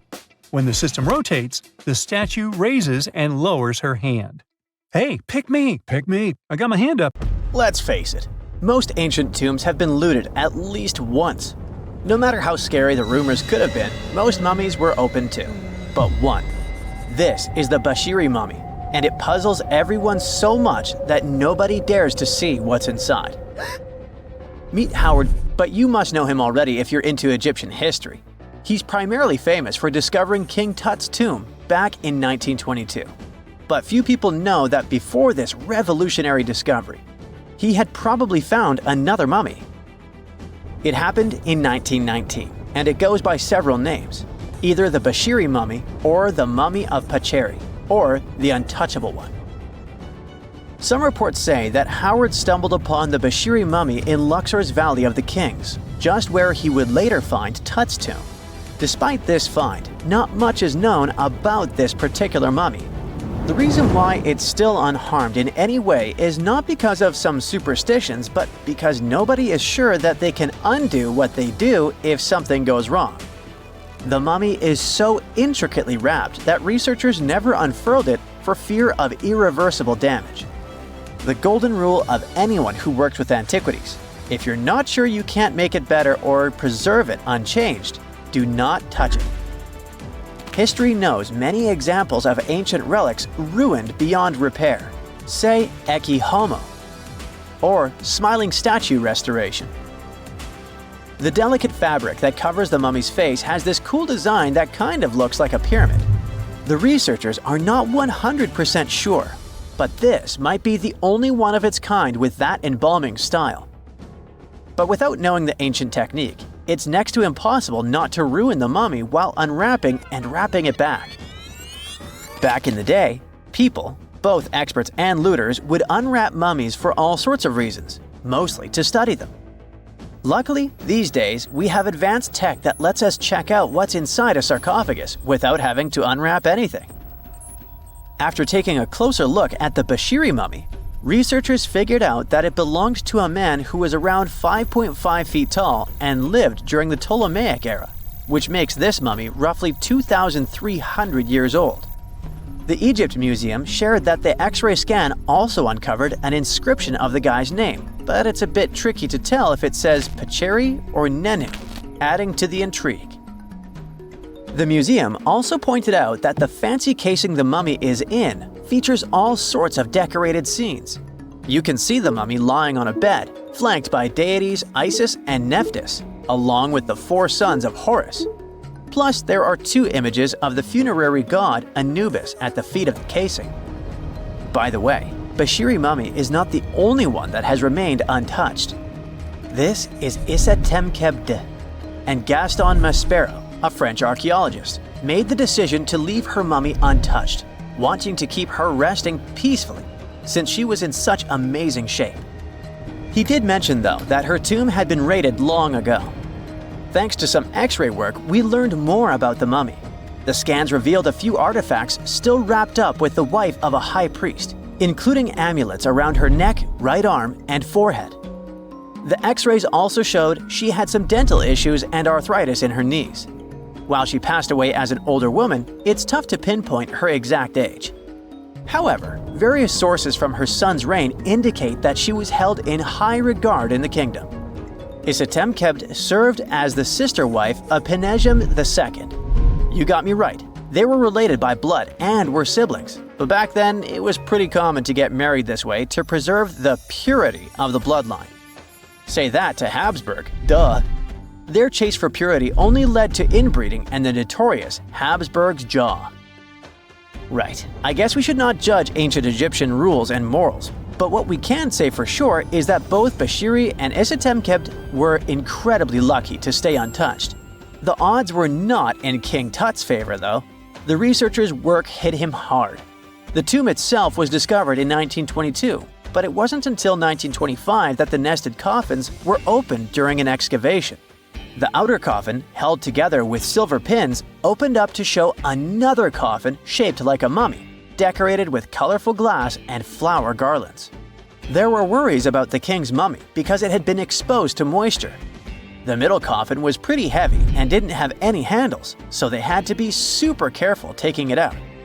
Inside the innermost coffin, which was solid gold and wrapped in a red cloth, they found the royal mummy, and this all went down on October 28, 1925. Tutankhamun's mummy, measuring about 6.07 feet, fit snugly into the innermost coffin, which was 6.17 feet long. You can already tell there was a problem, right? Imagine how hard it is to extract something as fragile as an ancient dried-up mummy, especially when there's not much room for maneuver. Plus, the mummy looked sus. It was pitch black. Howard Carter, the lead archaeologist of the expedition, estimated that around 2 buckets worth of oils had been poured over the mummy.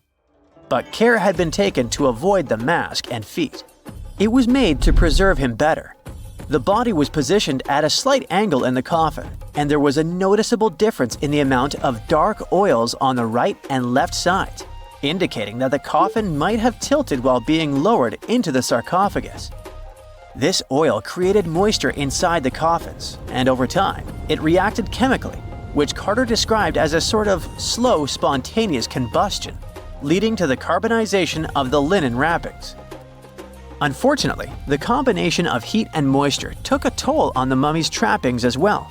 The crook and flail fell apart, the resin scarab cracked, and the threads holding the hands and mummy's bands started to decay, making everything quite fragile.